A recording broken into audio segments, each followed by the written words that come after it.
Chapter 50. Mana and Affinities. You are listening at novelfull.audio. How was it, fighting against the kobolds? Lyle asked Adam, who was sitting down on the ground, the body of a kobold lying in front of him. Lyle glanced at the kobold and could see its arms were gone, as well as its mouth. It wasn't the only one. The area around Adam was currently littered with corpses of monsters. Lyle, however, was not present during the battle. He had gone further inside the dungeon and had fought against the boss of the kobolds. The kobold boss was a bigger, faster, and of course, stronger version of the kobolds that one could find inside the dungeon. Lyle had taken some time to reconsider whether he and Adam should go inside a dungeon after finding out about the Minotaur getting out of one, but he still decided on going to one, since even if the monsters were to get out, he and Adam were still powerful enough to win against them. The only thing he was cautious about was whether the inside of the dungeon would change. If the monsters inside the dungeons were to grow stronger, then that would become a big problem. That would not only make it near impossible for new adventurers to venture into dungeons, but the ones that were considered to be dangerous in the Empire would become even more dangerous, leading to nobody being able to go inside them. The low-level dungeons would become higher-leveled, which wasn't a bad thing. The dungeons becoming more powerful would result in the adventurers being able to fight against higher-leveled monsters and gain better materials. Still, Lyle was a bit worried about the future. If the high-level dungeons were to not only become more dangerous but would allow the monsters to get out, that would result in a catastrophe. There were a couple of dungeons that only titled knights were allowed to go into, and he even heard of some that were forbidden for them. If the monsters from such dungeons were allowed to leave, the whole empire might be in danger. Still, it was not something that needed his attention. Even back during his peak, he was far too weak to even dream of trying to meddle in such affairs. He had picked up the monster core that the alpha kobold had dropped, while Adam picked up the other ones.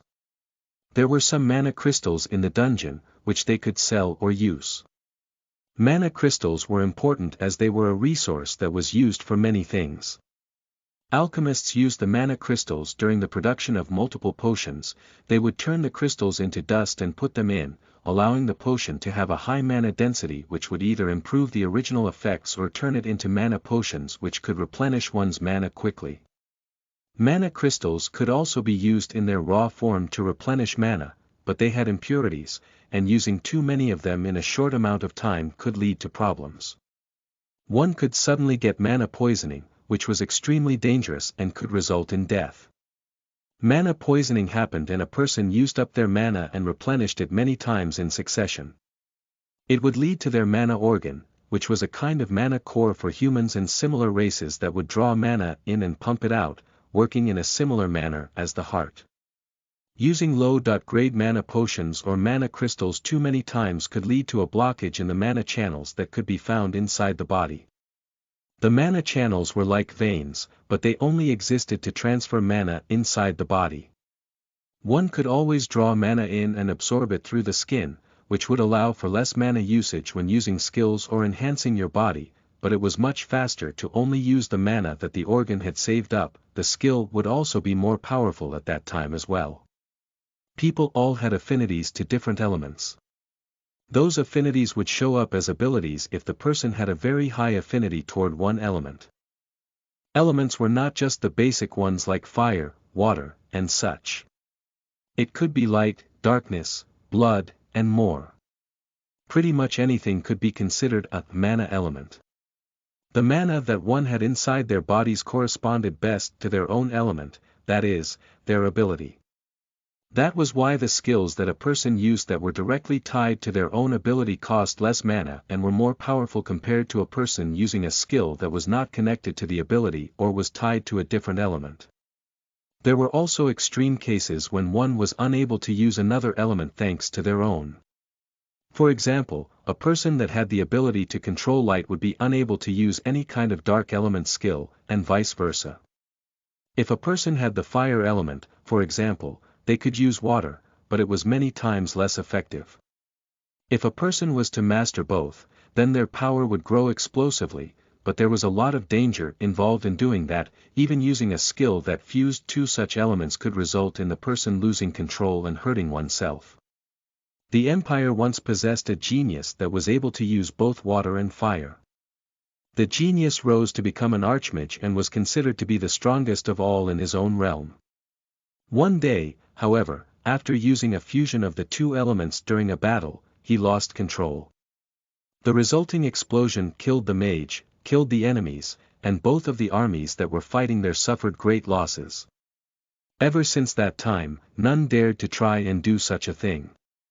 Everybody valued their own life above anything else. Even power was something that people could turn away from in order to save themselves. Lyle and Adam were both beings that had dual affinities, or better said, two abilities. Neither of their two abilities clashed with another and could be combined without repercussion. Of course, that was easier said than done. Combining two abilities in order to create a skill was incredibly difficult and took a long time and practice to be done. It was something that the two would only attempt much, much later on. For now, the duo had done what they had wanted to do. They came out of the dungeon and went back to the city as their little excursion had lasted a couple of hours. Lyle and Adam showed their adventurer badges and were let into the city. Upon entering, the first thing they did was go and find an inn to stay the night. Finding an inn wasn't difficult in such a city as there were tens of them. As most of the population was made up of adventurers and soldiers, the inns were always working well since the adventurers rarely ever stayed in one place for too long. Upon entering one inn, Lyle and Adam were immediately hit with the strong smell of alcohol and the pleasant aroma of food. The inn was almost full as multiple adventurer teams occupied most of the tables. Some glanced at the two newcomers that had entered the inn before returning to what they were doing before. Some were talking, presumably planning their next move, going over what dungeon they should visit, what area in the surroundings they could go to in order to fight monsters, and so on. With the system arriving on the planet, the population was at first confused about what they could do, only to quickly realize that the path to power was now open for all. The only thing one needed was bravery. They needed to be brave enough to pick up a weapon and slay monsters. Hell, the more ruthless ones could gain soul power by killing other humans or other races as well. Even mere peasants that had never held a sword in their hands before could now rise up the ranks and become powerful. Some were overjoyed by the thought, while others were scared. The nobles were the ones that were most concerned. If the peasants were to start hunting monsters and becoming more powerful, controlling them would become harder and harder. The ones that were scared the most were the nobles, such as the ones back in Olswyn. They had done many despicable things and were hated by many. Previously, they didn't care, the mere peasantry could never endanger their lives or status, so there was no need to be afraid of them. Even if thousands were to rise up against them, they could squash them like bugs. But now, only one brave or crazy person was enough. If they spent a long time hunting monsters, they could become powerful and perhaps destroy the noble house that had wronged them in the past. The mere thought of such things made the nobles scared. They were terrified of what the future might hold for them. The more ruthless ones tried to control the population and forbade them from hunting monsters, but they knew all too well that it was almost impossible to truly stop them. As for the adventurers, the path to power was now easier than before. They could become more powerful much easier and could in turn earn more money. Lyle and Adam observed the inn before sitting down in a corner where a small table that could fit 3 people was placed. Chapter 51. Bonus Chapter, Night Visit. You are listening at novelfull.audio. This is good, Adam said as he took another bite of his meal. The two had ordered a couple of dishes and a beer each. The beer was mostly to blend in. They were in an inn that was filled up with adventurers that loved to relax and have a drink after hunting, and one beer would do pretty much nothing to Lyle and Adam, whose constitution was greater than that of an average human. The food the inn made, although simple, was surprisingly delicious. Lyle and Adam ate till they were almost full before heading upstairs. They had booked a double room for 2 days and were planning on staying here until the caravan finally begins its trip to Orsvold. As they were successful with taking care of the dungeon they had previously gone to, Lyle was planning on hitting 2 more tomorrow.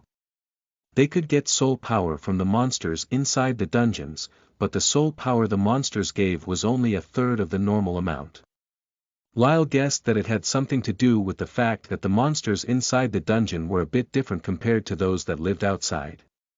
After all, the monster cores that they dropped were not something that was common, as only monsters that had managed to reach the bronze core realm had a chance of dropping them. A monster had to develop its own monster core, and it wasn't that easy to form it. There was still no concrete evidence of how the monsters form monster cores, but one thing was for certain: a monster that had a monster core was much more powerful compared to a monster that doesn't have a core. The same could be said for humans and other races when it comes to the mana organ. One actually needed to train their mana and nourish the mana organ. The more powerful it became, the more mana one could store and would be able to draw in mana from the surroundings faster and more efficiently. A person that only had a mana organ that had just formed would find themselves running out of mana much faster compared to somebody that had nourished and strengthened their mana organ. Both Lyle and Adam were able to see the mana organ in their status. They both had a mana organ that was in the beginning phase. It would take them long before they would be able to truly enjoy the benefits of having a mana organ, but even this much was something that would cement the two as geniuses at many of the Empire's institutions, as humans, just like monsters, usually gained a mana organ after reaching the Bronze Knight realm. Lyle and Adam retreated to their respective rooms and fell asleep, only for Lyle to wake up after about 3 hours. He could sense the blood of multiple people close to them. Their heartbeats were fast and the rhythm was off. The blood was being pumped a lot, a usual sign of adrenaline and excitement. Lyle grabbed his daggers and outfit before suddenly stabbing through the wall next to his window. A grunt could be heard, then an exhale as the person that was trying to get to Lyle's room via the window fell down on the street. Adam had also awoken. He was also able to hear the enemies, but he was awoken by Lyle's actions. As his servant, he had somewhat of a psychic connection to Lyle and would respond to his emotions. He rose up from his bed and equipped his items from the spatial ring. This time, he was wearing the Tier 1 armor and had the Tier 1 battle gloves on. Lyle had told him that the only time he was allowed to use them before reaching Tier 1 was in situations where his life was in danger, or when the two of them were to be attacked by unknown assailants whose power levels they didn't know. Lyle used some of the blood that the man who was trying to enter through his window had spilled. He created a thin thread from the blood before manipulating it and making it flow out of the room. There were currently 3 people that were in the small living room that could be found once a person entered. The thread easily passed through the gaps between the door and wall before Lyle picked up a shard of glass and slowly moved it under the door. The door was some 2 centimeters, about an inch, above the ground, and there was more than enough space for the shard to pass through. He used the shard as a mirror. He observed the 3 men who had come to their room in the middle of the night before manipulating the thread and having it climb atop one of them. The assailants were completely unaware that they had been found out. It seemed that the 3 were waiting for the one that was supposed to get in through the window to attack Lyle before they would do anything, but were unaware that he was dead. The thread climbed up and soon reached the neck of the intruder. Lyle used his mana and the thread suddenly went around the man's neck before it started choking him. The man started panicking. He tried to grab the thread with his hands, but it was too thin and had already wrapped around the neck with force, making it impossible for one to simply tear it off. One of the remaining 2 intruders quickly came to him and tried to help him out, but was unable to do so. That was when the door of Adam's room opened and he charged out. The intruder closest to him was shocked, but quickly regained his composure and tried to attack Adam, only to be blasted against the wall by Adam, who quickly resumed his attacks and unleashed a barrage of punches at the man. As for the other intruder that was trying to help the first guy out, he took out a knife, but before he was able to do anything, a dagger was pressed on his neck as Lyle appeared behind him. "Don't move, not even a muscle. If you do, then I will cut off a hand, understood?" The man in front of Lyle simply stood in place, frozen. He was scared. The coldness and hostility in Lyle's voice had made his entire body freeze with fear, and even the one that had the blood thread around his neck was unable to move. The thread had loosened up and he was no longer being choked. The deep red cuts around his neck did start bleeding a bit as the thread had truly gone in deep. As for the one that Adam had attacked, he was currently lying on the ground, completely unconscious. The wall had a couple of cracks on it as Adam's punches proved to be a bit too much for it to withstand. That was not the only thing his punches did, the barrage of attacks had made quite the ruckus and had woken up half of the inn. "Who sent you here?" Lyle asked in a calm manner as he stared into the eyes of one of the intruders. He knew that they had only a little bit of time left before people would come to their room. Somebody breaking into their room in the dead of the night was not a thing that Lyle enjoyed, and he was going to make sure it didn't happen again. We saw the coins and. The man in front of Lyle stuttered as it was obviously difficult for him to even form a sentence with a dagger to his throat. "Amateurs," Lyle said before switching the grip on his dagger and holding it in reverse. He then quickly hit the man with the pommel of his dagger. He then quickly struck the other intruder and in a couple of seconds, the door of his room opened. A couple of adventurers stared inside the room, their weapons were drawn out and they were ready to engage. Upon seeing Lyle and Adam who were standing in the room while 3 people were knocked out, the adventurers all calmed down and put their weapons back. "Hey, what happened here?" one of the adventurers asked in a cautious voice as Lyle shrugged. "I want to know the same. These 3 broke in, one tried to get through my window, and you'll find him down on the street," Lyle said calmly before grabbing the 2 he had knocked out. "I'll be taking these to the guard office. Does anyone know who they are?" I do." One adventurer, a young man of about 16 years of age, said as the other adventurers glanced back at him. "Uno, Oni, Eno, the 4th is probably Ani. They have some reputation as troublemakers and petty thieves. I never heard of them trying to break into somebody's room like this though." "Thanks," Lyle said before dragging the 2 men out of the room while Adam lifted the guy he had pummeled half to death and put him over his shoulder. Chapter 52. The next dungeon. You are listening at novelfull.audio. Thanks for bringing them over, and for not killing all of them," a guard said to Lyle and Adam as he bowed slightly. The guard was a bronze knight, but after Lyle had shown him the crest of the Song family that was in his possession, the guard didn't dare to put on any airs. The 3 intruders were taken into custody, but after interrogating them for a bit, both the guards and the duo of Lyle and Adam were able to find out that there was nobody that had been pulling the strings of the 4, nor did any of them have any master plan. They had simply been in the inn when Lyle and Adam had arrived. Upon seeing the 2 young men who were enjoying their food and drinks, the 4 decided to observe them a bit. Lyle had a feeling that someone was watching them, but they were in an inn that was filled with people, that much was normal. Usually, nobody would dare attack somebody in an inn, not to mention inside Linston, which was a heavily fortified city where thousands of soldiers were located in. Thieves, robbers, murderers, and such scum had long been eradicated in the city, but of course, some still managed to survive. To dare attack somebody in an inn that was filled with adventurers was a dumb move, one that the 4 men believed would be easy since they expected Lyle and Adam to be weak thanks to their young age. They had seen Lyle paying in the inn. He had given the waitress 2 gold coins even though the cost of the food was barely above 1 gold coin. Such spending was definitely not something a normal adventurer would do. They, thanks to their great intellect, believed that Lyle and Adam were some minor nobles that were going around and pretending they were adventurers for fun. They thought they would easily be able to sneak in and take their things, especially the spatial ring that Lyle was wearing. A spatial ring was incredibly expensive and mostly it was adventurers that had reached the realm of Golden Knight that had them. Even adventurers of the Silver Knight realm didn't necessarily have them thanks to the expense.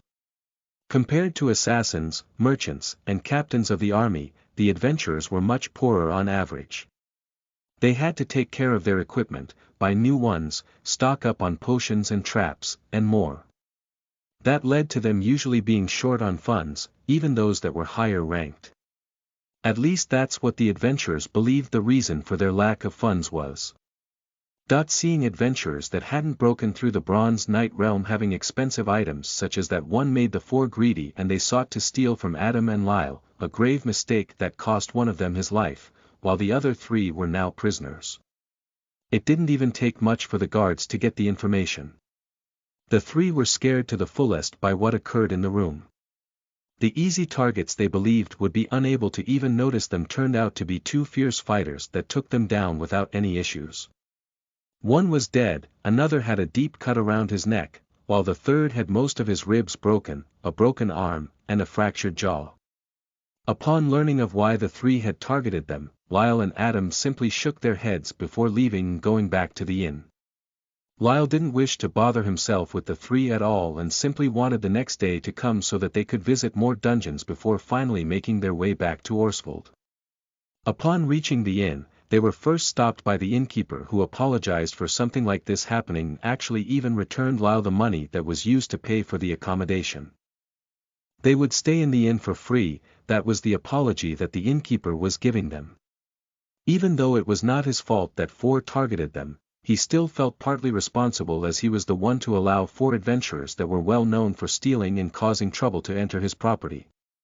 The four had been coming to the inn quite regularly for the last month and they never bothered anyone, nor did anybody have any sort of issues with them. That led the innkeeper to believe that the four might have changed. They had always run into trouble because they pickpocket and occasionally tricked other adventurers, but nothing like this had ever happened before.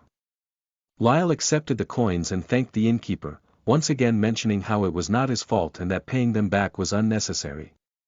The innkeeper simply shook his head before telling them good night and going back behind the bar.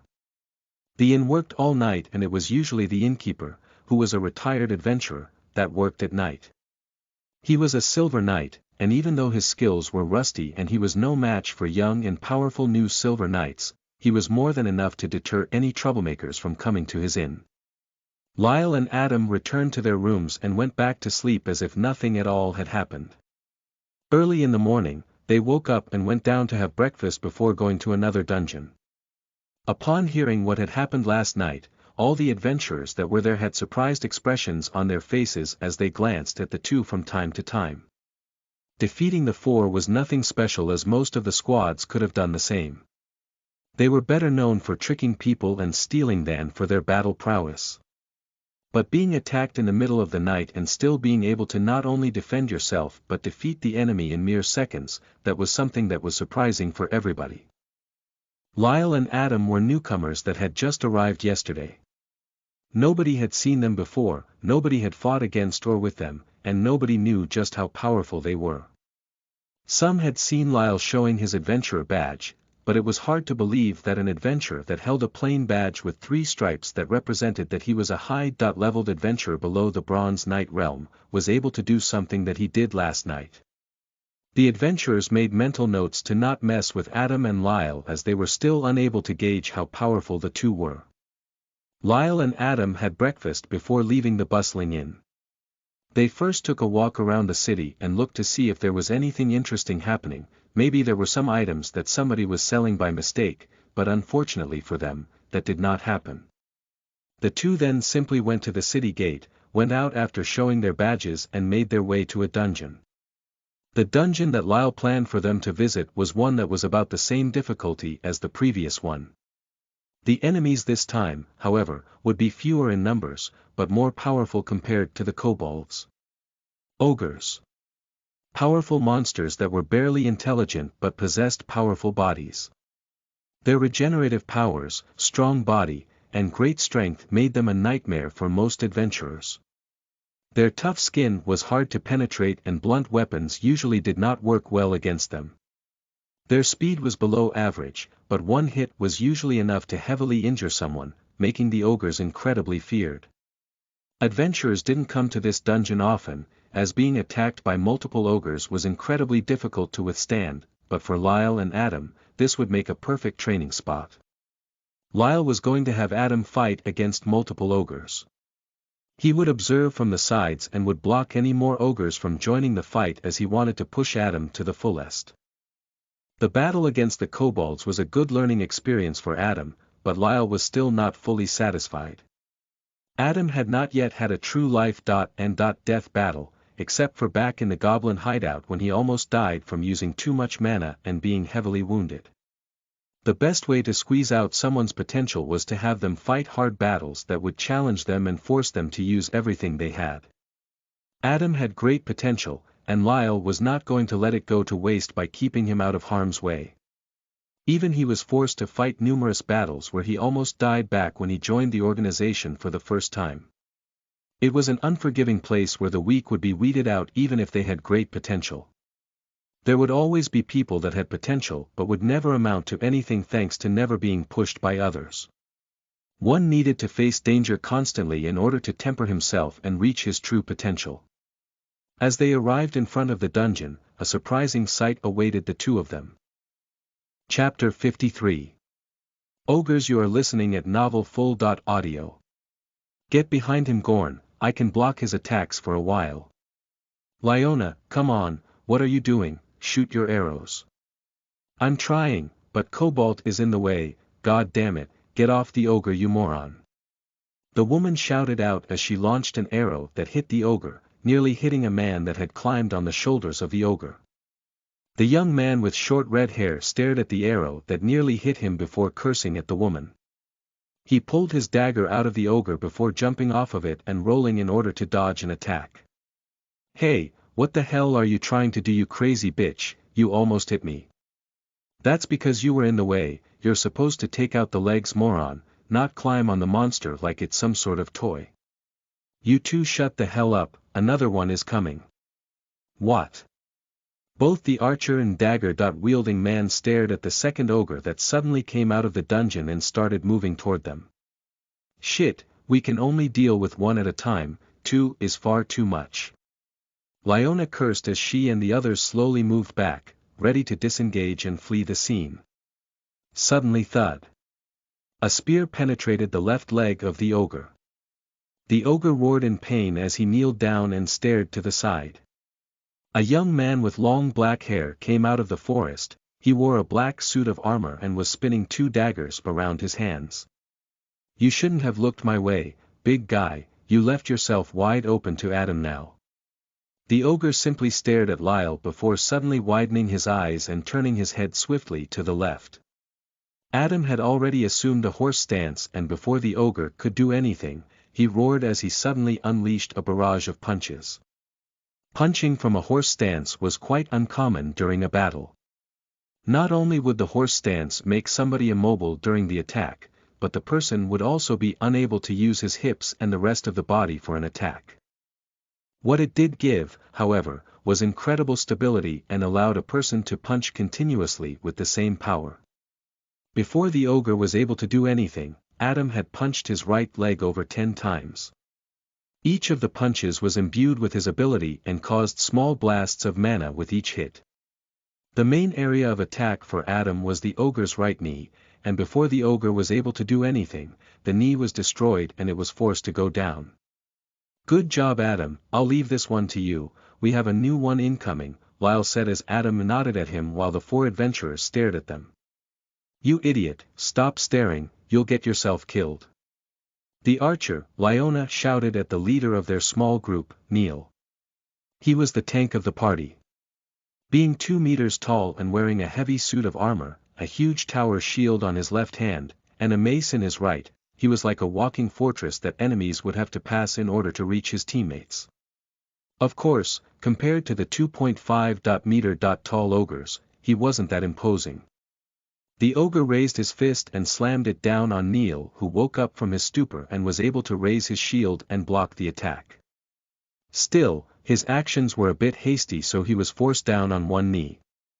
The ogre grabbed the shield with his left arm, but before it could lift it, Cobalt arrived and jumped on his arm before stabbing it with his dagger. He stabbed the ogre right in the cubital fossa, the underside of the elbow. Cobalt then grabbed the dagger and twisted it, creating a small hole. The ogre shouted in pain, but before it could throw Cobalt off, he quickly pulled the dagger out before placing a small metal ball inside the wound. He was thrown by the ogre as the monster swung his left arm, letting go of the shield.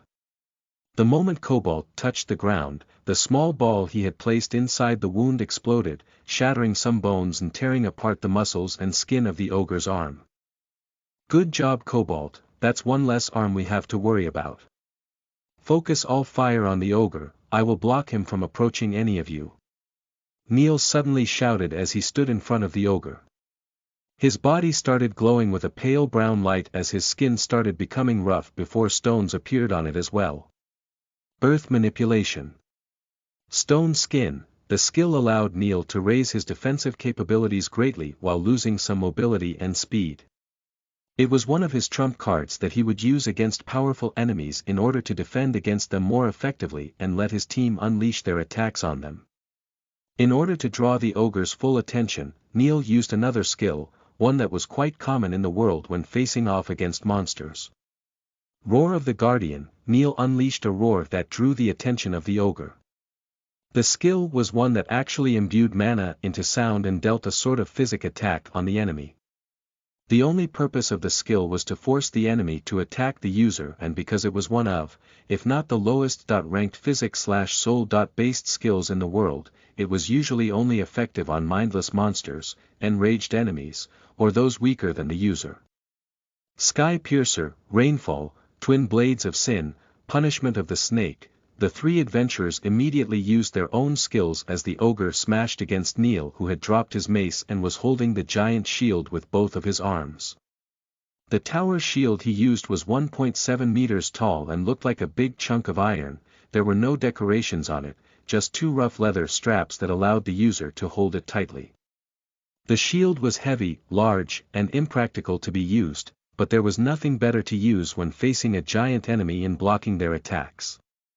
Even the furious hammer fist of the ogre was unable to move Neil from the spot as he endured all the attacks while his teammates unleashed everything they had on the ogre.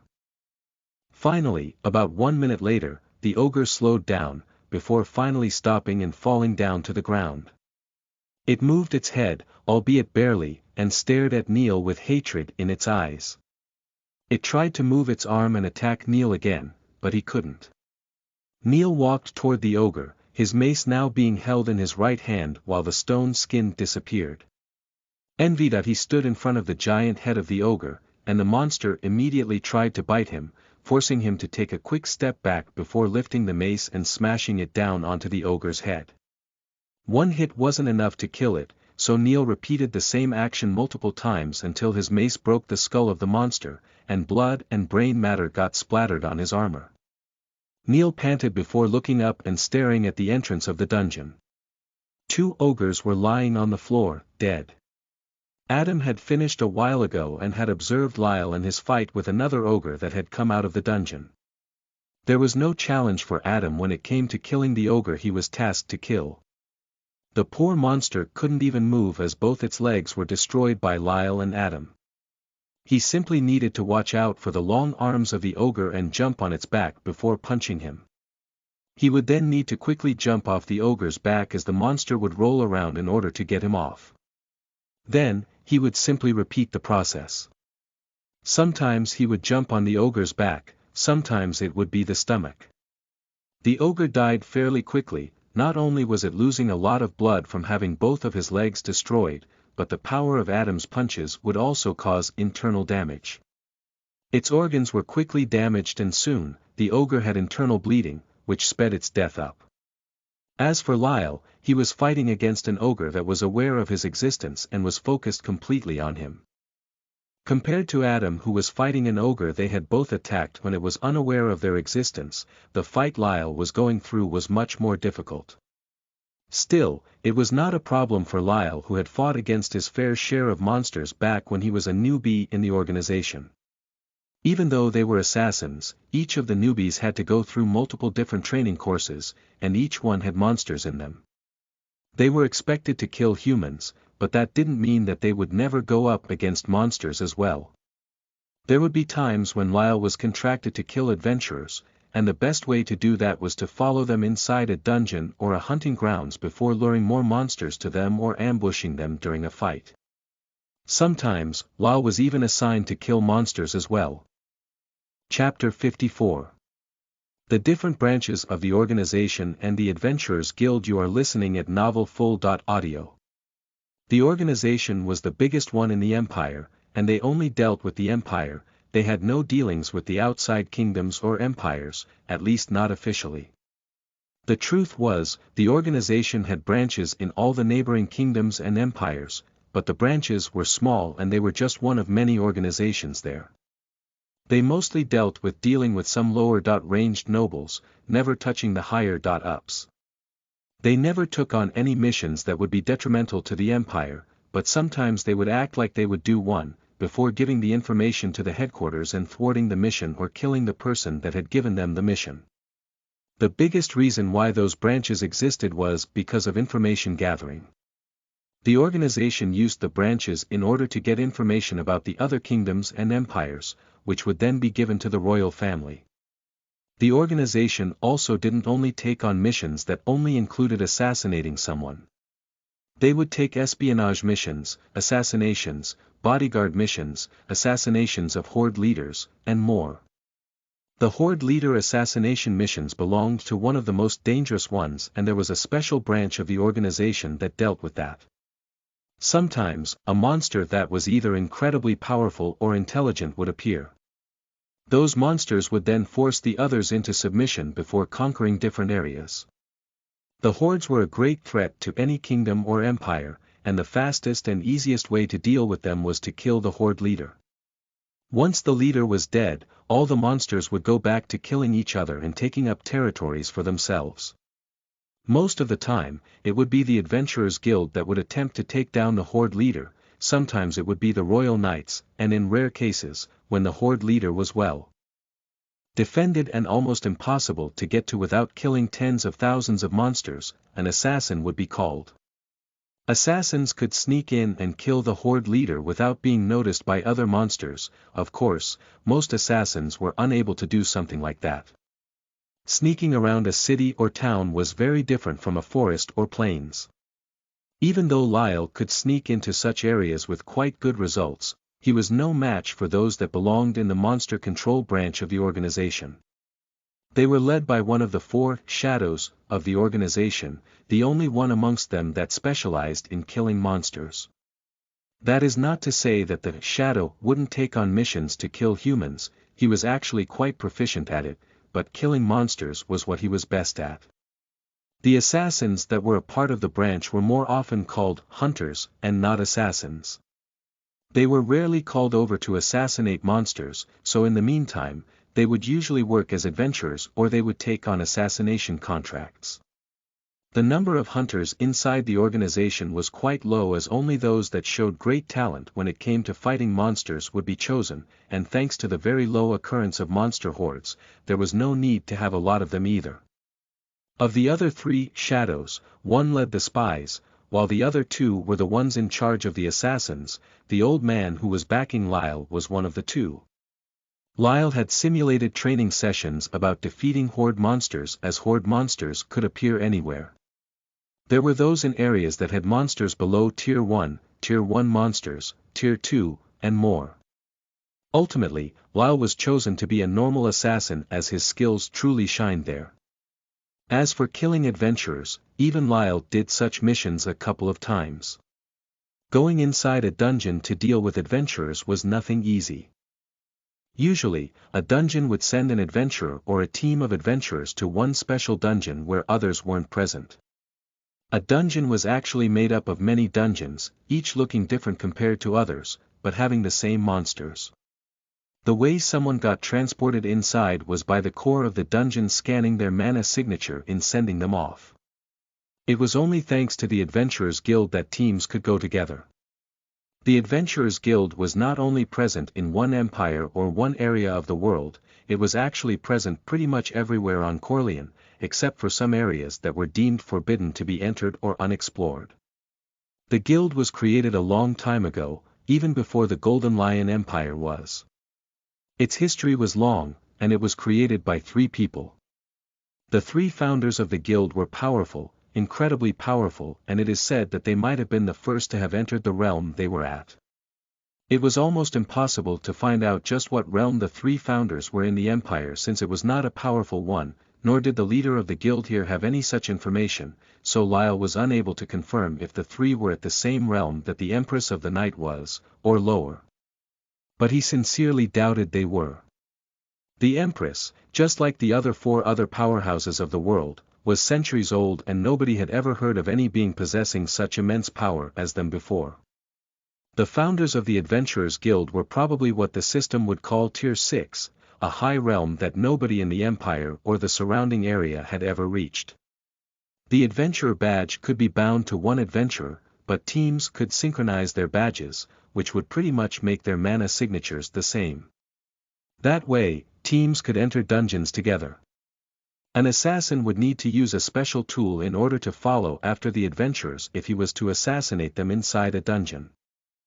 The tools were not cheap and it was hard to get them, but then the job would become easy.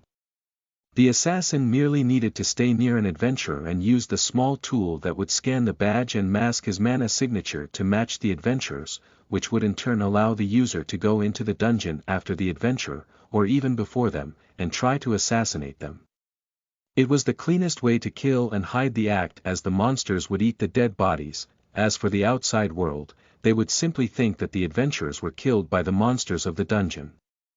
An almost perfect crime where evidence was almost impossible to be found. As Lyle and Adam had finished their battles and were talking to one another, the team of adventurers came close to them. "Hi, thanks for the help, we would have been in trouble if not for the two of you."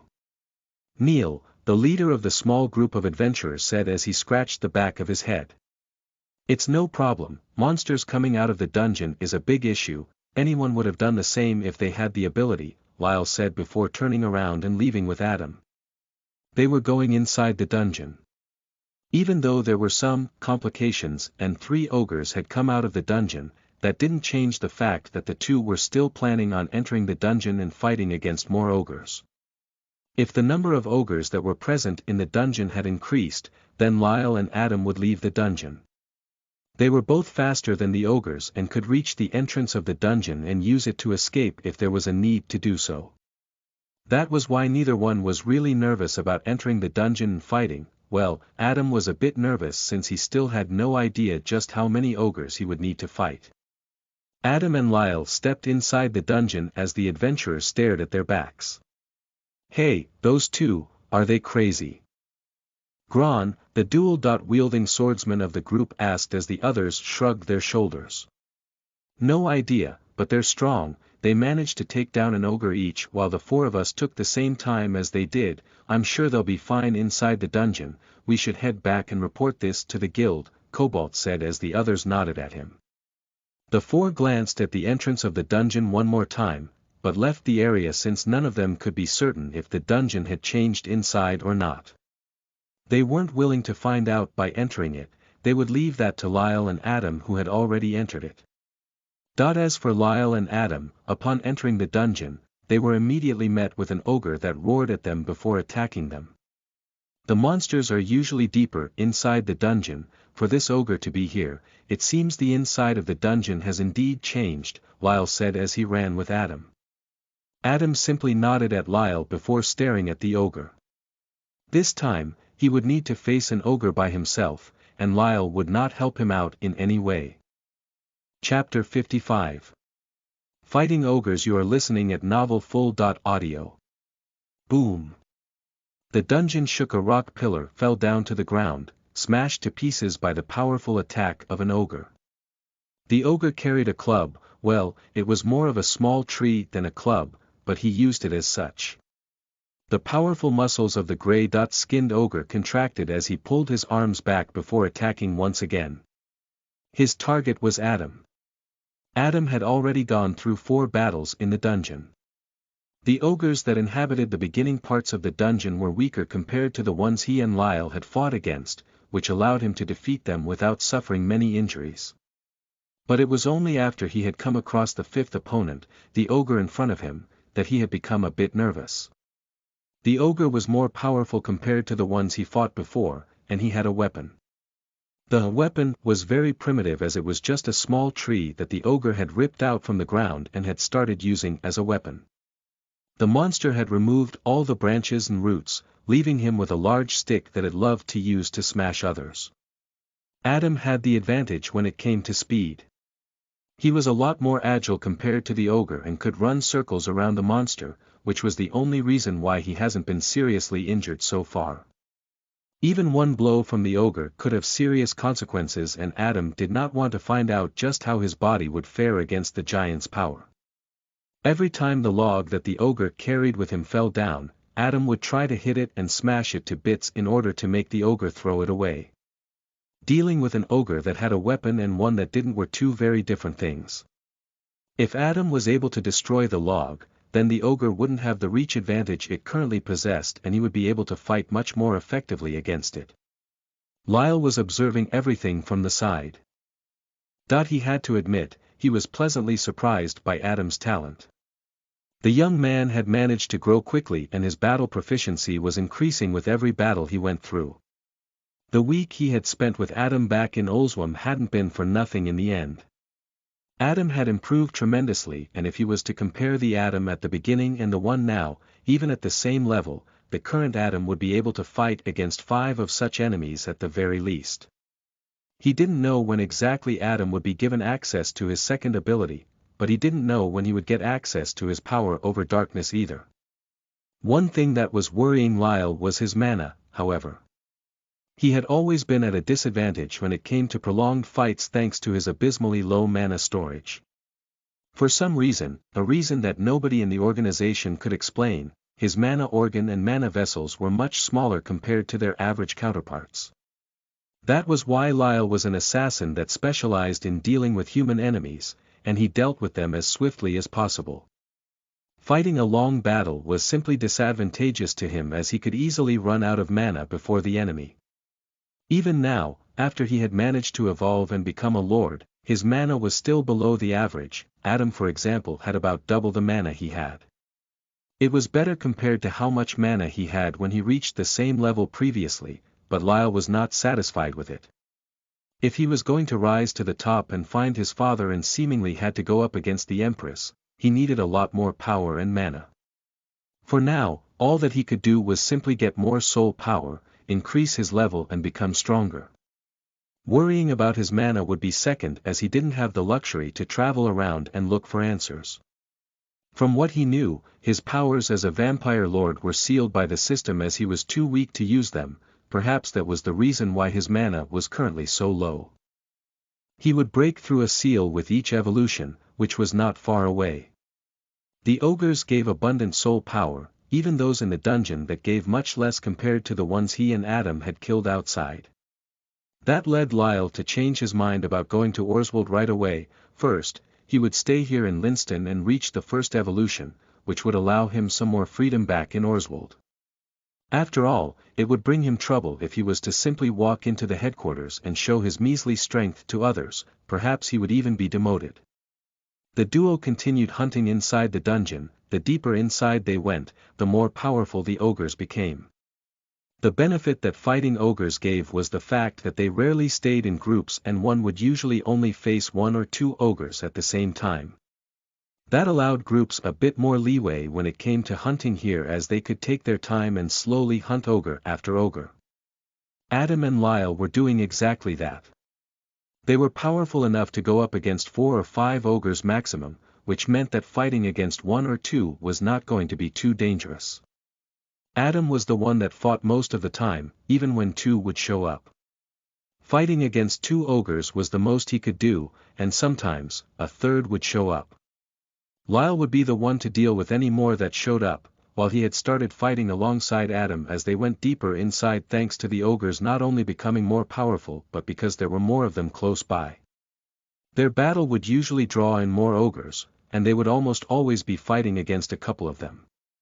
Both of them were fighting with everything they had. Holding back and reserving their power would allow them to fight longer, but it would also increase the chance of getting injured. One thing that Lyle definitely didn't want to happen was for him or Adam to get injured. That would mean that they would almost certainly have to leave the dungeon, as fighting with an injury could lead to more serious injuries, or perhaps even death. Lyle had heard how powerful vampires could even resurrect the fallen and bring them back to life, but he was certain that his power level was not enough to do something like that. If Adam was to die now, then he would most definitely be lost forever. The two slaughtered their way deep inside the dungeon, earning a couple of levels thanks to that. The ogres were quite generous with soul power, and their numbers, which were higher than what one would usually find inside the dungeon, were enough to give them the levels. As they reached the end of the dungeon, they came across the leader of the ogres inside this particular dungeon. A 3.5-meter tall ogre with tribal tattoos was sitting atop a rock throne. He had braided long hair that fell all the way to his lower back. There was a tattoo of some sort of beast on the left side of his face, while a tattoo of a large snake was present on his left arm. The ogre stared at Lyle and Adam before standing up. He reached for his weapon before clutching it with his right hand and walking toward them. He used an axe. The axe was about 2 meters long and was double-bladed. The massive axe seemed light for the ogre, who easily held it with one arm and started charging at Lyle and Adam. The two had never before fought against such an enemy before, not even Lyle, who had gone through numerous battles in the past. He had mostly fought against humans after he had reached Tier 1 after all. The ogre arrived and slashed at the duo, who quickly dodged to the side. The powerful axe hit a nearby stone pillar and smashed it to pieces with ease. The axe was bad news. One hit would be enough to kill Lyle and Adam, as neither one was a tank type of fighter. They were both fast and relied on overwhelming the opponent with speed and their sheer number of attacks, a tactic that wouldn't work very well against the ogre. Adam had taken out his Tier 1 armor and weapon as the situation demanded that he fought with his full strength, while Lyle was clutching his 2 daggers, ready to start slashing at the monster.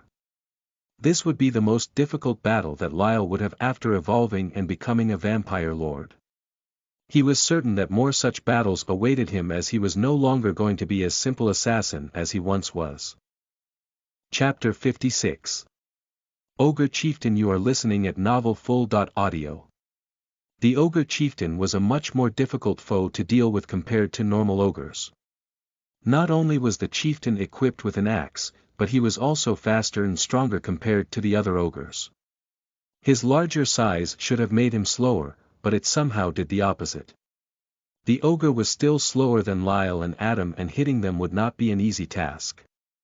Both of the men had rested before nearing him, as they knew that the battle would be a hard one. Fighting the ogre while tired could spell their deaths.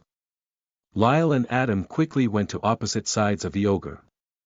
With the two of them being on his left and right respectively, it allowed for one to focus on attacking the ogre, while the other would have to evade the attacks and keep it busy.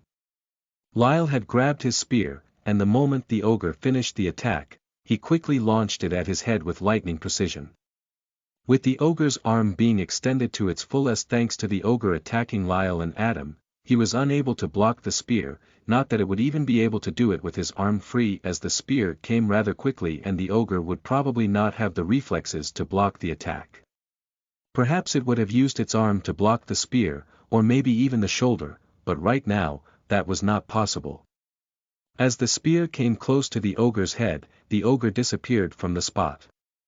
Well, to be more exact, the ogre had gone down on his knees and managed to evade the attack completely. The action of the ogre took Lyle by surprise, as it was definitely not a coincidence. The monster had deliberately fallen down on its knees and opened itself up for attacks in order to evade the spear that, if it hit, would have dealt some serious damage to him. Both Lyle and Adam were greatly surprised by the ogre's action, but they didn't stop in wonder and actually charged at the monster right away. With the ogre being down on his knees, he would be unable to defend against their attacks. This was a golden opportunity that the two of them had to take. Lyle arrived first, with his 2 daggers in his hands. He quickly stabbed the ogre to the side before pulling the daggers sideways with all of his might in order to cut open a large wound. The ogre's skin proved to be even tougher than he imagined. Usually, the ogre chieftain of such a level would have some leather armor, but since this one didn't, Lyle simply thought that the ogre was more of an attack-based monster and had a lower defense. That was the opposite of the truth, as the ogre had incredibly tough and durable skin that even Lyle with his incredibly sharp daggers was unable to cut through without a lot of effort. At the same moment, Lyle was doing that, Adam had reached the side of the ogre and had lunged before striking at the ogre's ribs with all of his might. A powerful blast of mana exploded out from his fist as it connected with the ogre's body, forcing the ogre to tilt to the side and start falling down on Lyle. "Crap, sorry master." Adam yelled out as Lyle quickly pulled his daggers out before jumping to the side. He then quickly charged back at the ogre, this time aiming for its neck. As Lyle came closer, the ogre suddenly twisted his body and struck at Lyle with the axe. The attack came suddenly and with incredible speed, making it impossible for Lyle to dodge. What, how does it have this much flexibility? Ogres are usually unable to even bend their backs a little. Lyle thought as he crosses his daggers in front of his chest and received the attack. The axe struck the daggers, unable to leave a single mark on them. As for Lyle, he spat out blood as his daggers were pushed up against his chest and had broken a rib or two. He was sent flying back by about 4 meters before landing and sliding down on one knee. Lyle panted heavily and looked in front of him before quickly yelling, "No, get away from it, Adam." Ada had charged at the ogre and was planning on striking it again as revenge for Lyle, who was struck by the ogre's powerful axe. Lyle's warning came too late, as the young man had already jumped up and had pulled his right fist back in order to punch the ogre straight in the head. The ogre quickly pulled back the right hand that held the axe. Hitting Lyle made it lose momentum, and thus it was much easier for the ogre to attack Adam. It used the pommel of the axe to hit Adam straight in the guts. Adam opened his mouth wide as he felt all the air from his body being expelled by the blow. He was sent flying backward like Lyle and rolled on the ground for a good 3 meters after landing. The ogre didn't stop there. With his axe in hand, he quickly got up and turned over to Adam. Before it could start charging over to Adam, however, a figure suddenly jumped on his back and stabbed him in the neck. The ogre immediately started thrashing around before grabbing Lyle's hand and throwing him at Adam. The two collided and had fallen down as the ogre grabbed the side of his neck that was bleeding.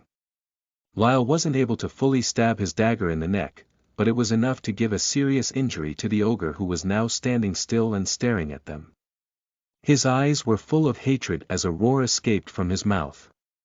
Suddenly Lyle was able to feel a lot of mana being emanated from the ogre as the wound he had given the monster started closing. "Damn, it has a regenerative skill, what the hell is this guy?" Adam shouted out in disbelief as it stared at the ogre, who was now back to normal. "Calm down, Adam, that kind of a skill is very draining to the user. It definitely used up a lot of mana to close the wound. I guess it can do the same for about 1 or 2 more times before running low, or perhaps even using up most of its mana," Lyle said in a calm manner as Adam stared at the ogre before gulping. "So, we need to damage it 2 more times like that before being able to kill it?"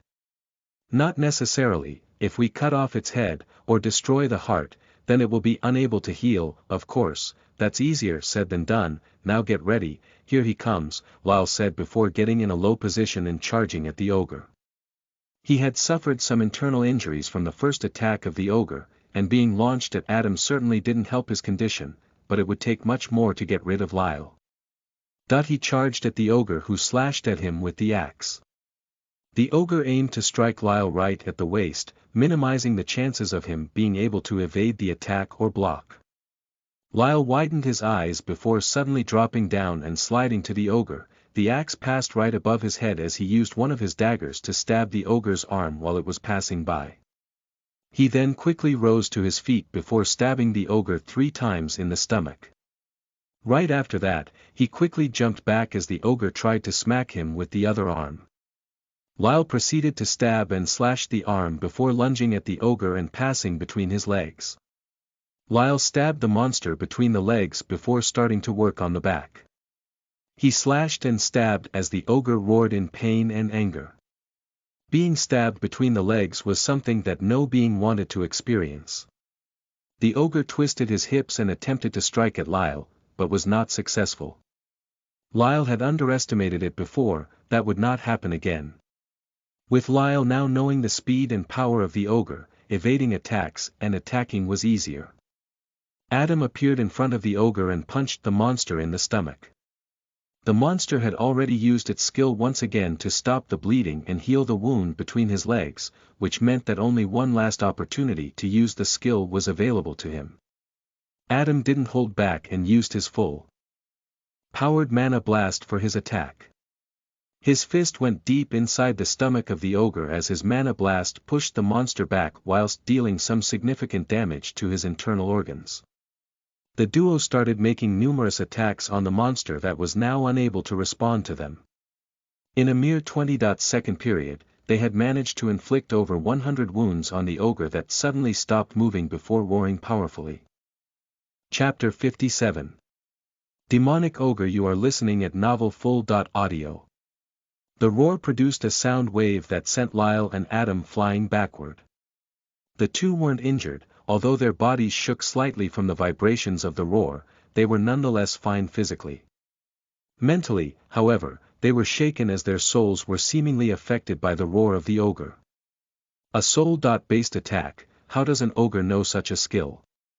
Lyle said out loud as he stared at the ogre who was currently going through a transformation.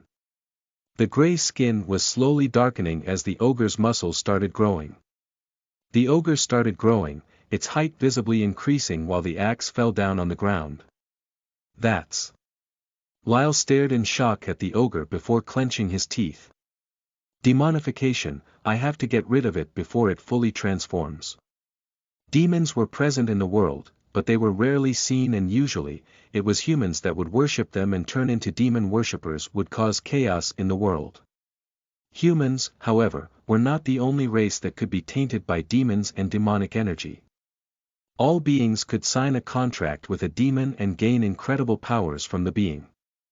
The ogre in front of Lyle was one of such beings that had signed a contract, or perhaps it was only tainted by demonic energy or chaos itself. Demonified monsters were much stronger than their normal counterparts, but they would lose most of their sanity in return. They were ruthless and only lived to destroy, they felt almost no pain, and defeating one was a difficult task. Lyle had no idea why such a creature would be present inside a dungeon. The dungeons were usually like closed-off ecosystems where only the monsters that naturally came from the mana vein would appear. The appearance of the system had brought forth a great change that not only affected the world but the dungeons that were usually disconnected from it. The system brought forth the increase in mana density around the world, which meant that the mana veins, which were places where incredibly dense mana could be found, were also affected. Not only were the dungeons becoming larger and more difficult to deal with, the monsters inside became stronger, there were more of them, and sometimes there were even too many, which forced the dungeons to expel them, just like what had happened with the ogres and the minotaur. Of course, since the dungeons were getting stronger, more of them started appearing in the world. New, weak dungeons rose from the ground and there were now even more of them present all around the world. That was at the same time a good and a bad thing. The dungeons that were too difficult for kingdoms and empires to deal with would become even more powerful, and if the monsters from inside were to be expelled, it could spell the doom of the kingdom or empire they were in. Still, the appearance of new dungeons meant that the people of the world could have a constant supply of monsters to fight against, and by fighting and killing the monsters, they would level up and increase their strength. The system was at the same time a calamity and a blessing to the world. People that once saw no chance of becoming powerful now had a simple way of increasing their power, even those that had been stuck in the higher realms for a long time had a chance to reach even higher. But at the same time, millions, billions of people were now at risk of being slaughtered by monsters that had increased in not only numbers but in power as well. Lyle and Adam were experiencing that first-hand right now. They had already cleared a dungeon yesterday, which led them to believe that nothing had changed in the other ones, only to find a much more difficult challenge waiting for them here. Perhaps the appearance of the system had made it easier for demonic forces to influence the world now, after all, nobody knew for sure whether the demons that the worshippers and other, weaker demons worshipped were real. Just like the many religions of the world worshipped their gods, who were seemingly nowhere to be found, but the priests and knights of the churches would still get blessings and mysterious powers, the demons also did the same for their worshippers. Lyle stared at the ogre that was still in the middle of the transformation before looking over at Adam, who also had a heavy expression on his face.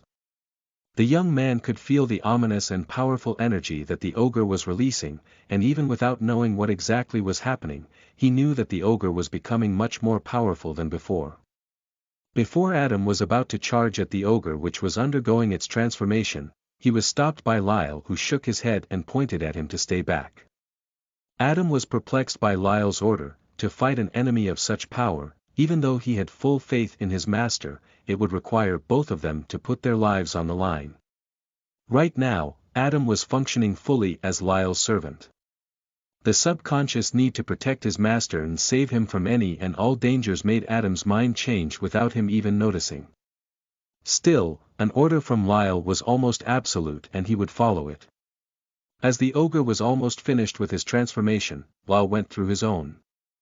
Lord of the Dark, awakening, Lyle's hair started growing rapidly as his height increased. His muscles became a tad bit larger while his eyes became like two miniature black holes that devoured all light. Lyle was now dressed in a formal suit, he stood about 2 meters tall and his aura had grown considerably. Even the ogre, which had now finished his transformation, was looking warily at him. Before the ogre could even move, Lyle disappeared from the spot. His body was shrouded in darkness as he appeared behind the 4-meter-tall monster. He stared at the monster before briefly looking over the new skills he had gained from the transformation. Curtain of Darkness. The user can use his power to control darkness to summon forth a veil of darkness that can be used to hide his body and presence from the enemy. The skill is an effective tool to disappear from the enemy's sight and retreat or hide oneself. Spear of Darkness. By manipulating darkness itself, the user can create a spear that was filled with the corrosive and destructive power of darkness. The wound that was created by the spear would be covered by the power of darkness, making healing incredibly difficult. Furthermore, the power of darkness would enter the body of the enemy and corrode it, destroying it from the inside. The enemy can only use mana to suppress the corrosive power. Black Hole. The user can manipulate the power of darkness to create a miniature black hole in his palm. Nothing can escape from the powerful gravitational pull of the black hole, and anything the user touches will start deforming and being destroyed on an atomic scale. Night Rush. By enveloping oneself with darkness itself, the user will move with much greater speed, his footsteps will be completely silent and his presence will be almost impossible to be noticed. The 4 new skills that Lyle now had were incredibly powerful, especially the Black Hole, which needed an incredible amount of mana to be used. Right now, even though that skill would be the most effective one to be used against the demonic ogre, Lyle simply didn't have enough mana to support it. Perhaps he could use the skill for a mere 2 seconds before all of his mana would be drained from him. Spear of Darkness. Lyle used a skill that he was pretty familiar with. The spear he summoned was pitch black and tendrils of dark energy oozed out from it. He had used spears a lot in the past, and it seemed they had become a part of him as both his normal form, and this, powered-up form had the same skill. With the spear in his hand, Lyle stabbed forward, not aiming at the head of the ogre, but the back. The ogre's reflexes were incredibly good, and Lyle was not sure that he could stab the ogre even from close range.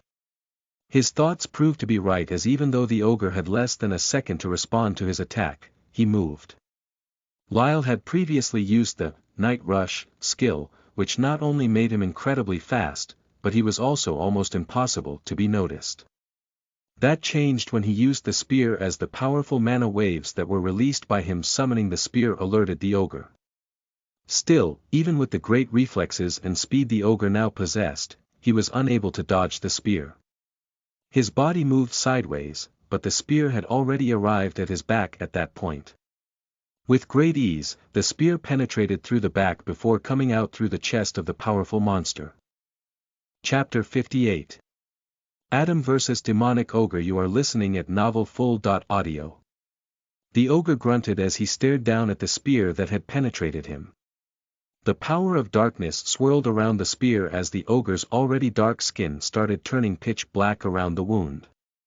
The ogre roared as he went to grab Lyle, only to grab nothing but air as the latter had already moved out of harm's way.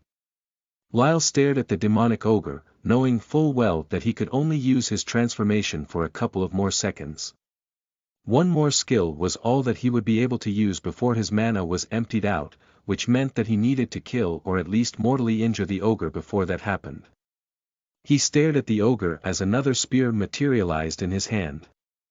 He had left the spear he used to stab the ogre in its body as the corrosion would be much more powerful and would spread faster if the spear was in direct contact with the body. Lyle suddenly moved. The ogre was currently trying to pull the spear out of his body, but even the slightest touch with the spear hurt him as the corrosive power of darkness would start corroding his hands as well. The ogre roared once again as he grabbed the spear, but before he was able to pull it out, Lyle appeared in front of him. He stabbed the ogre through the arm. The spear continued penetrating forward and went inside the chest, nailing the arm down and making it almost impossible for the ogre to move it since the corrosive power had immediately started working and was destroying the muscles and bones of the arm. As the ogre was also holding the first spear with his hand, the hand was also enjoying the same treatment as Lyle's attack had moved it a bit and a small wound had appeared on the surface of the hand. It was only a small nick, but that was enough to allow the darkness to invade the hand and start spreading faster. With his chest being stabbed twice, and one of his hands being pretty much unusable now, the ogre was in a rough spot. Lyle, however, could not continue fighting any longer. He had kicked the arm and evaded an attack from the ogre before landing on the ground. As he landed, his hair turned back to normal as the formal suit that he wore disappeared. He shrunk a bit and his eyes were back to normal as well. Lyle was barely able to move at this point. He had exhausted all of his mana, which meant that he would be unable to fight any longer for a while. The ogre was heavily wounded, however. The spears of darkness were still there, and they would continue to be there for about 10 more minutes before dissipating. With the spears continuously corroding the inside of the ogre's body, he would be dead in about 5 minutes maximum. Still, 5 minutes were far too long for Lyle to wait as the monster could decide to charge at him and potentially kill him during that time. The only reason the ogre would die in such a short time was that he was stabbed in the chest. The corrosion would be able to quickly reach his heart and then it would die. Compared to the ogre's giant body, the spears were relatively small and their stabbing through the body of the ogre didn't actually do that much damage. It was all thanks to the power of darkness that they would kill the monster. Incredible, Adam said in a low voice as he stared at the ogre. He knew that Lyle was very powerful, much stronger than he was, and he knew that he had the transformations, but he never knew just how powerful he could be when in his transformed state. But the sight that had presented itself in front of him, seeing how Lyle was able to stab the giant ogre twice with incredible speed and without even being touched, opened his eyes to just how much weaker he was compared to Lyle. If that was him instead of the ogre, Adam would have been killed in a moment. Lyle's spear would have pierced his heart and he would have died at the start of the battle. Adam, it's weakened, attack. Lyle suddenly shouted as Adam simply glanced at him before nodding. Be careful, it's still not an easy opponent to defeat. I won't be able to help you this time. If you die, then both of us will be gone from this world, Lyle said to Adam, but he merely whispered the second part of the sentence as he didn't want to cause too much anxiety to Adam. He needed Adam to fight confidently, not cowardly or as a stressed-out mess. Fighting arrogantly and simply charging at the ogre without caring for your life would also be bad, as Adam would most definitely die in mere seconds if he fought that way. Adam charged at the ogre. At first glance it seemed that the young man was simply charging in without a plan, but Lyle simply decided to keep silent and believe in the young man. As Adam neared the ogre, the monster noticed him before roaring at him. He started charging at Adam, his thoughts clouded by rage as Lyle had inflicted grievous injuries on him. Right as the two were about to clash, the ogre lowered his back a bit before putting his shoulder at the front, ready to hit Adam with as much power as possible. As for Adam, he actually copied Lyle. His figure disappeared from the ogre's sight as Adam slid between his legs and even punched the ogre twice between the legs. The giant monster suddenly stopped his charge, behaving as if he was paralyzed by the blows that Adam had dealt. Although he wasn't really paralyzed, he wasn't that far from it, as the mana blasts from Adam had not only done some significant damage but had also caused an incredible amount of pain for the ogre. Adam then quickly started hitting the ogre's legs in an attempt to destroy one with his mana blasts. If he were successful in doing that, then the battle would pretty much be over. He could see how the 2 wounds that Lyle had inflicted were spreading something inside the ogre, as the skin around them was pitch black, and it was spreading. Right now, almost the whole forearm of the ogre was completely black, while the chest didn't fare any better, as about 70% was black, tainted by the power of darkness. The corrosion would first start by destroying the skin, muscles, flesh, and bones before going deeper inside the body and starting to destroy the organs. The ogre roared in pain from Adam's blows and attempted to kick him, only for Adam to narrowly dodge the blow before jumping back and getting ready for round 2. The arm that Lyle had stabbed had been weakened considerably, and the ogre was unable to move it away from the spears. In his rage, the ogre suddenly grabbed his injured arm before pulling it away from its body. The spear that had been stabbed through the arm remained inside, but it was taken out of the chest, which would prolong the monster's life for a bit. The ogre's hand was no longer touching the first spear, which meant that the corrosion there would also slow down. You finally moved it, but you forgot one thing: your skin is very dry and thin right now, your muscles are almost gone and the bones are brittle. Are you sure that grabbing it with so much power was the right thing to do? Lyle asked the ogre in a low voice as the monster suddenly started roaring again. In an attempt to free his arm, he grabbed it with all of his might before pulling it away. In normal circumstances, this would have been alright, but these were no normal circumstances at all. The arm was broken, the monster had broken it himself. The skin seemingly cracked open in places as dark bones protruded out from the arm. Black blood that was seemingly coagulated started flowing out of the arm, which was no longer usable. Those were the effects of the power of darkness. It corroded everything, the bones lost their luster, and in a couple of more minutes, they would have turned pitch black and would have been incredibly brittle, so much that even a normal human could have broken them in a couple of hits. The skin would dry out and tighten, which meant that a mere touch would be able to destroy it, while the blood would coagulate and turn black. It wasn't only blood, as it was a mixture of blood, flesh, and muscles. Not only did the ogre no longer have a usable arm, but he was also bleeding quite heavily from the wound. Adam stared at the monster before a brief smile appeared on his face. I can win this. Chapter 59 Fall of the Demonic Ogre. You are listening at novelfull.audio. 59 Fall of the Demonic Ogre. The ogre was now heavily wounded, the blood loss from his arm was quite severe and there was barely any hope for it. The corrosive power of darkness was further spreading, not letting go of the body of the monster even now. There was always the option of using mana in order to suppress it, but the ogre was not very adept at doing so. The way it used mana was very simple and basic. It mostly did it naturally when attacking, and it lacked the focus to channel it to specific areas of its body for something like suppressing the power of darkness. Adam charged at the ogre, fully aware that this was the best time to attack it.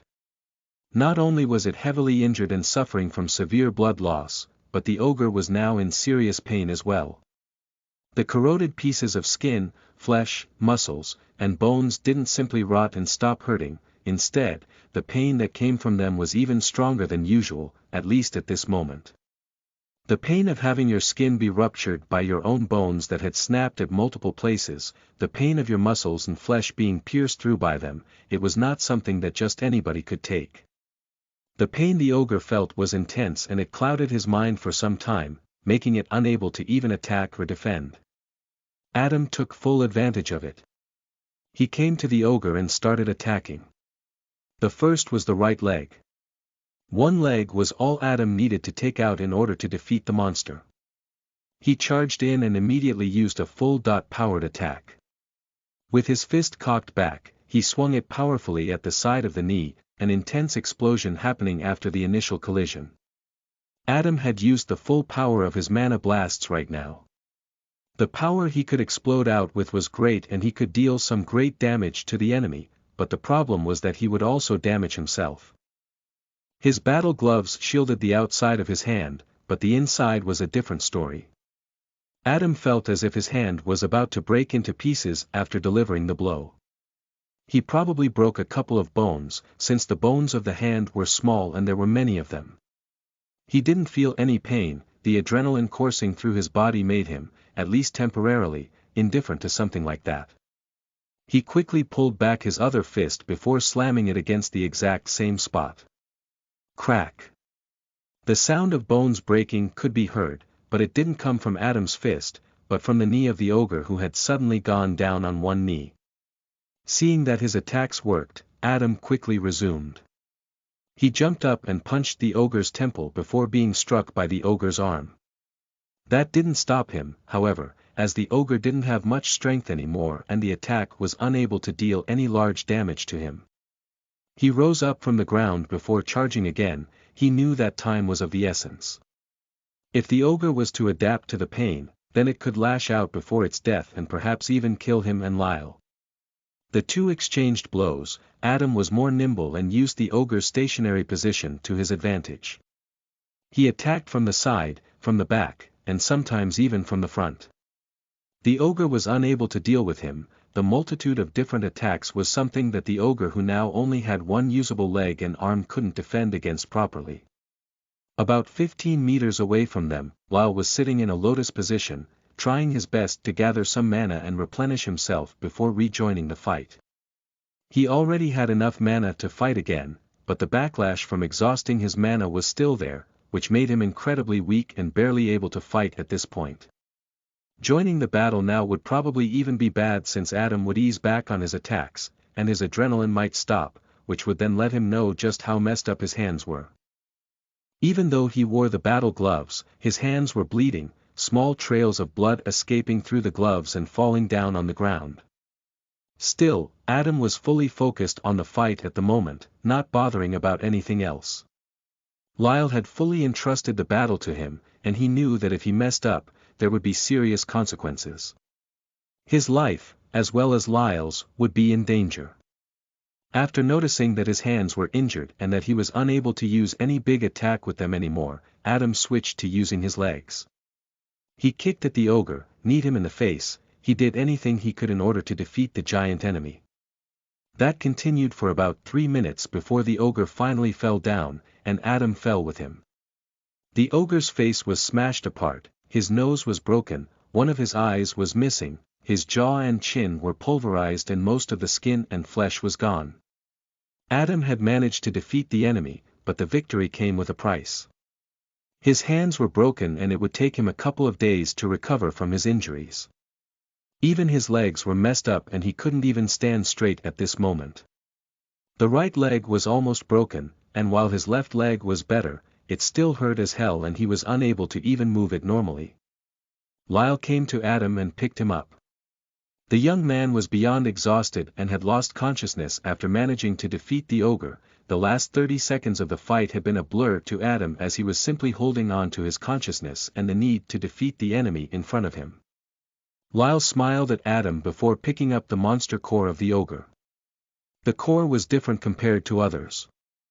Most monsters would have a monster core that looked like glass. There would be no color, just a translucent, small crystal. The more powerful the monster, the bigger and less translucent the crystal would be, while those that had abilities would have the crystal dyed in a color. Fire-based monsters would have red crystals, ice-based monsters would have blue, and so on. This one was black and red. That was because of the demonification that the ogre had gone through. The red in this crystal was not the same as the red that fire-based monsters had, it was darker and looked more like blood. Lyle slowly started making his way out of the dungeon. Even though he didn't want to meet such a powerful opponent so quickly, having a battle with the ogre proved to be a good thing. Adam felt as if something inside of him had broken, like invisible chains that were holding him back were snapped and he was free. Lyle was happy to see that Adam had not only improved but had gained some great experience when it came to fighting a life-and-death battle. Upon exiting the dungeon, Lyle was met with about 30 people that were camping in front of it. The group of 4 adventurers that had previously fought against an ogre was there, talking with the others. Upon noticing Lyle and Adam, everybody stopped talking while the group of adventurers suddenly pointed at them. "There they are, those are the 2 we told you about, the ones that helped us defeat the ogres that left the dungeon. Most of them are bronze knights, but those 3 are silver knights." Lyle thought to himself as he observed the people that had shown up in front of the dungeon. They were all members of the Adventurers Guild and had made their way here after being informed of what had happened here before. "Healer, we need a healer," Lyle said as he walked toward the group. The adventurers all nodded at him before making space for him to put Adam down. What happened? The leader of the ground came to Lyle and asked him while another silver knight started using his powers to heal Adam. Upon noticing that it was a silver knight that was doing the healing, Lyle was relieved. That would mean that most of Adam's injuries would be healed right away, and he would only need to rest for about a day for the rest to properly heal up. Lyle glanced at the leader before taking out the monster core from a small bag he had strapped to his waist. Upon noticing the weird color of the core, the leader looked at it deeply before furrowing his brows. "That's demonification." "Correct, sir," the ogre chieftain inside the dungeon had gone through the process. "We barely managed to survive," Lyle said with a sigh before sitting down. Upon hearing his words, most of the adventurers that were nearby showed looks of concern, for something like that to happen inside the dungeon was bad news, very bad news.